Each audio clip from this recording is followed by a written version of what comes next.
Right, so yeah, I thought I would do a video outside in response to Gage. Not really response, but in tribute, I guess. So rest in pepperoni nim nim.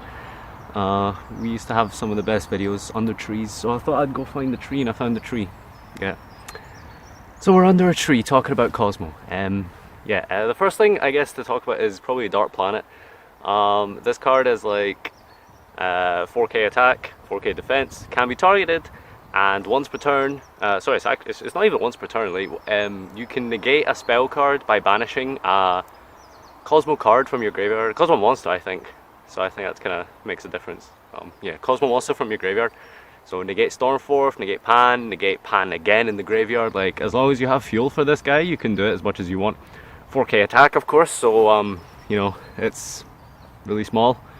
And also I've noticed is that even in the mirror match, like Cosmo have a tough time like dealing with this thing, because even like the only out Cosmo have in the mirror match would be Cosmojo or their own planet, and even then you'd need to like be able to like make F-Zero as well, like if you can't get access to Cosmojo.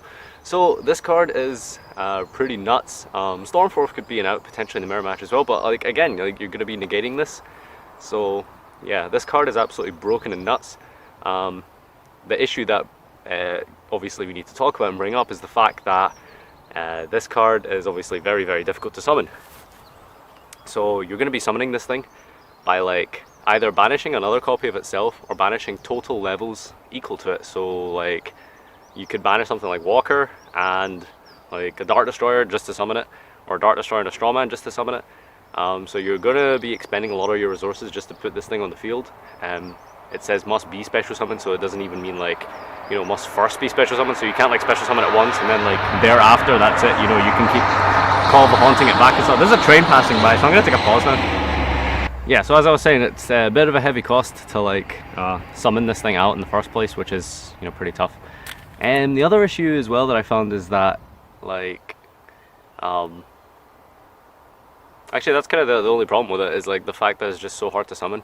The thing is, when you summon this guy, it's like you can potentially just outright win the game from there, because of the fact it's so big. It can shut down a lot of decks because it negates spells, and spells are obviously the biggest, like most like broken mechanic in the game. And yeah, it's like really, really good, but like I said, it's unless there's some kind of easy way to offset that heavy cost of this thing, then it's probably like, you know, gonna be like not played. Although I would play 3. The way I see this card, I think, is like you play 3 or 0. So you can't play 1 because then you have to actually banish like other Cosmo cards, whereas like if you play 3, you're able to banish planet for planet, which is like the most economic way of summoning this thing. At the same time also you can like potentially just like, you know, banish other stuff. And so long as you're able to like Cosmo Town back some of the things you've banished to offset the high cost, then you're kind of only going -1 to be able to like summon this thing if you have access to Cosmo Town, which you should have access to Cosmo Town, since ideally with this deck, you know, you're going to be playing 3 Fire King Island and 3 Terraforming. So all in all, yeah, I think Dark Planet is very hit or miss. I think it's either going to be really, really good or really, really bad, and it's going to be like, as far as I'm concerned, I don't really have the foresight at this current stage to really tell you how good it is going to be. I think it should be played at 3. I think that in the mirror match it's absolutely phenomenal. Like there's actually really, really no way to like beat over this thing in the mirror match unless you can get access to Cosmojo or something like that. But you know, I think I totally can see this being played at 0 because of the fact that it does have such a high cost to summon. It isn't exactly guaranteed to win outright, because you know, you do have access to things like F-Zero, which you can just die. Your opponent can essentially just Cosmojo out. And once you establish it on the field, it's kind of hard to like put pressure, because once you have like just a Dark Planet, you can't really like keep punishing them for like having it on the field, because of the fact you've gone so neg just to summon it. But like I said, if you're able to like resolve a tin can on the turn you make Dark Planet, is obviously very worth it. In fact, there's no point in summoning it if you don't have anything in the graveyard, really, realistically. And yeah, so that's kind of my perspective on Dark Planet.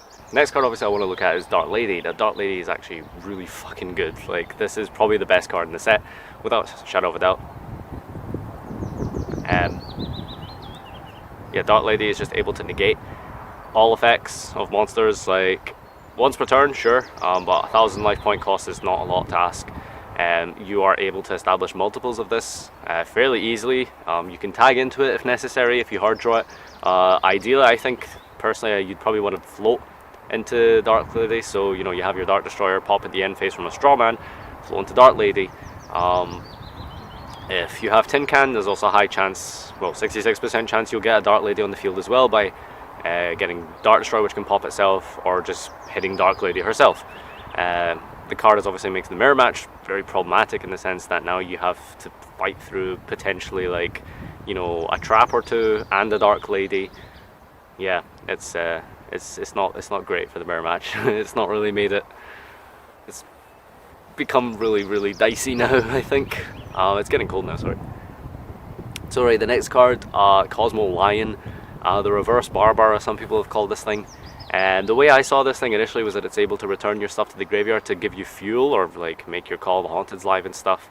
To cut long story short, I think this card is just really, not really inconsistent, but it's just like, it just doesn't do enough. Like, I mean, like, you probably will be able to resolve like returning stuff to the graveyard quite often, but it just doesn't do enough. Like, you know, it just returns cards to the graveyard, does some burn damage.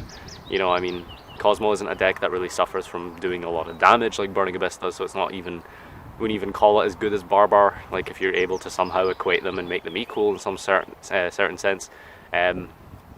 Yeah, I don't think the damage that it does is relevant. Apparently, according to the PSCT, it doesn't even do 1500 damage, it does 500 damage regardless of how many cards you return. So yeah, Lion is not really good, honestly. I don't think it's good at all. It's probably not, it's definitely not worth running. So yeah, I would not play this card whatsoever. Next card to look at is Walker. Now this one was really interesting. Now when this first dropped and I saw it, I was completely like, you know, I thought this is terrible. Like this, I just didn't see like how this thing was good.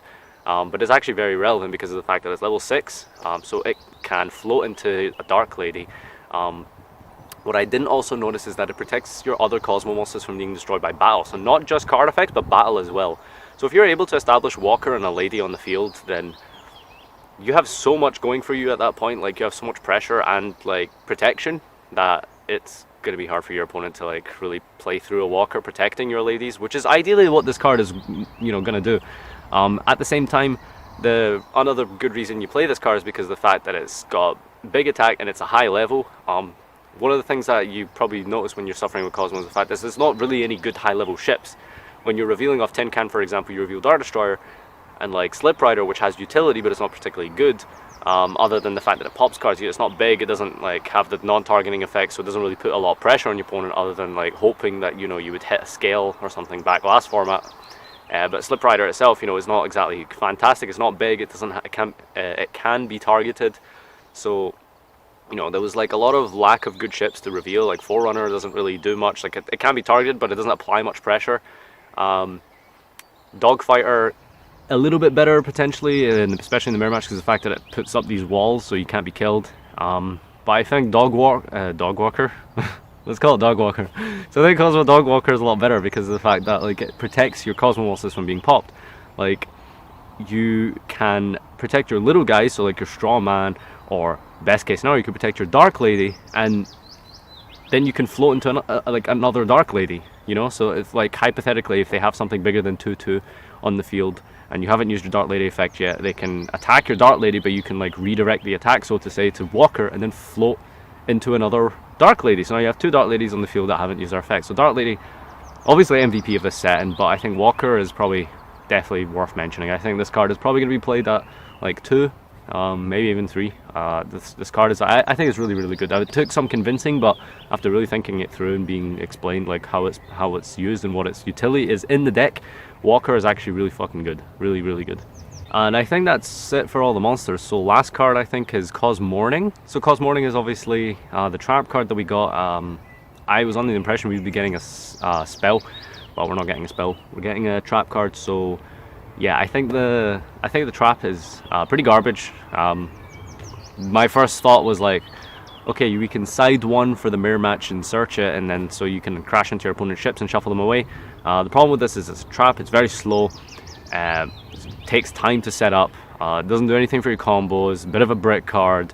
You need to be winning for it to be good, so there's like so many conditions on this card for it to actually be worth playing. I think the biggest like factor is not even the fact that it's a trap, is the fact that you need to be in a winning position in order for this card to be good. At which point you're winning anyway, so why do you need a trap card of all things to, like, you know, finish off your opponent kind of thing? So I think, like, you know, just based on like pure kind of deck building kind of scenario, I just can't see this being very good. Like, I'd rather have other traps like at my disposal instead if I was going to be searching out Cosmo themed spells, like a Cosmojo. You know, I'd rather just side more Cosmojos if you're not already maining more. In the mirror match, Cosmojos are just better. You're able to banish back row if necessary, Cosmo Town if necessary. It can come up. It has Dark Planet if your opponent's playing it. Morning just doesn't really do enough for it to be warranted. Like, maybe if it was a quick play spell card, definitely I'd probably play this thing. I think it'd be really good if it was a quick play spell card. As a trap though, way too slow. Just way too slow. Just way too slow. Yeah. So this has been my Nim Nim tribute. I hope you liked the review, and I hope this made sense and articulated myself quite well.